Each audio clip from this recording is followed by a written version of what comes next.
Hey everybody, Dragon Hawk Guy here with another off-season update for all the 12s out there in Seahawks Nation. Today is April 15th, 2020. Before we get started, please be sure to like, subscribe, and share this video, and be sure to comment down below. Let me know what you think of where the Seahawks off-season is so far, and let me know what you think about the latest off-season signings the Seahawks did. We've got two of them in today's video. First up today is not just a signing, but a re-signing on the offensive line. Of course, we're talking about starting left guard Mike Iupati, who signed for a one-year deal. No terms yet disclosed on how much that will be for or what the salary cap number will be. However, if we look at how much he played for last year, Mike Iupati played under a one-year deal and played for $2.75 million against the cap. So not really a bad deal for starting offensive linemen. However, this is a guy who hasn't played a full 16-game season since 2012. So obviously, as long as the salary cap number is really low, similar to last year's number, $3 million or less, I think this is a good signing. However, obviously, injuries are a concern with him. He, generally speaking, plays most of the season. He did play one game in 2017 with the Cardinals, but most of the rest of the time he plays 10 games or more. However, he did miss the last 2 games of the year for the Seahawks, and of course those are the playoff games. So, Mike Iupati coming back for one more year. So what does this count for the guy who lines up next to Mike Iupati, starting center Justin Britt? He counts for $11.5 million against the salary cap, and he's missed several games the last couple years. So a guy who counts $11.5 million against the cap, that the Seahawks can save $8.5 million by cutting him.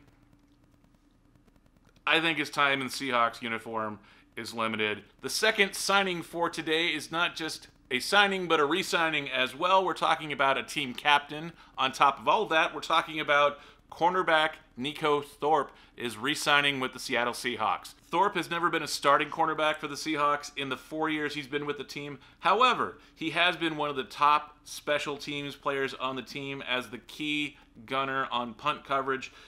Seahawks.com quotes Pete Carroll as saying, Neiko Thorpe has just been the spirit of special teams for a number of years now, and it's great that the guys recognize him again.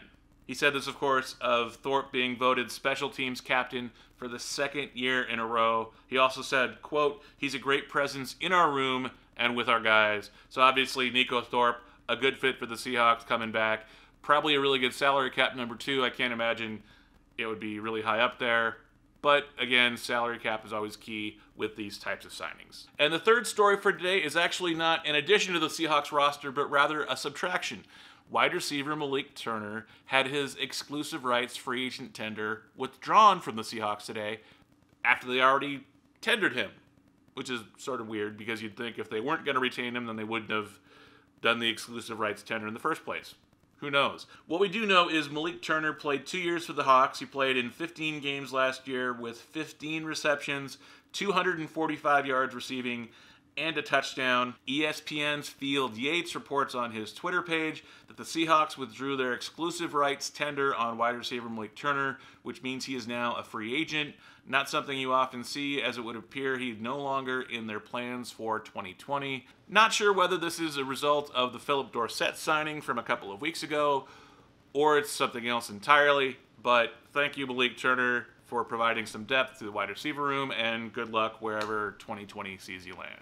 And finally, the fourth, I'm not really calling it a fourth, that's why it's the fourth story today, is a Clowney update, in that it's not really a Clowney update because there is no update, because nothing's really happened with Jadeveon Clowney. There's been no interviews, there's been no real stories on the Jadeveon Clowney front, other than the Seahawks continue to sign other players, and he's just sort of still out there. However, Heavy.com is reporting that the Mike Iupati re-signing might actually be related or a precursor to keeping Jadeveon Clowney, because starting center Justin Britt making $11.5 million against the cap and saving $8.5 million by releasing him could create a domino effect that results in Clowney re-signing or possibly getting other players at defensive line such as Everson Griffin or Marcus Golden.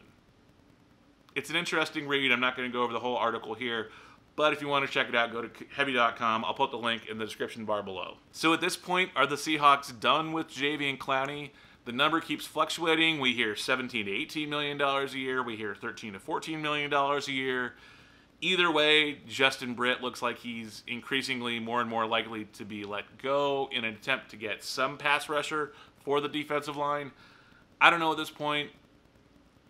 The news has gone cold on Jadeveon Clowney overall. There's really, even if you Google his name, there's not really many stories that contain any sort of real information other than just speculation, which is exactly what I'm doing right now. So we really don't know what the future with Clowney holds at this point. So fingers crossed. Hopefully he'll re-sign with the Hawks for a good number. 13, 14 million seems appropriate for his position and his output. I think that would be a good thing. Obviously, we have to be patient. It is still only April, but we are now a week away from the NFL draft. Yes, we're a week away from the NFL draft. And who knows, the Seahawks might pick up a pass rusher in the first round. We'll have to see.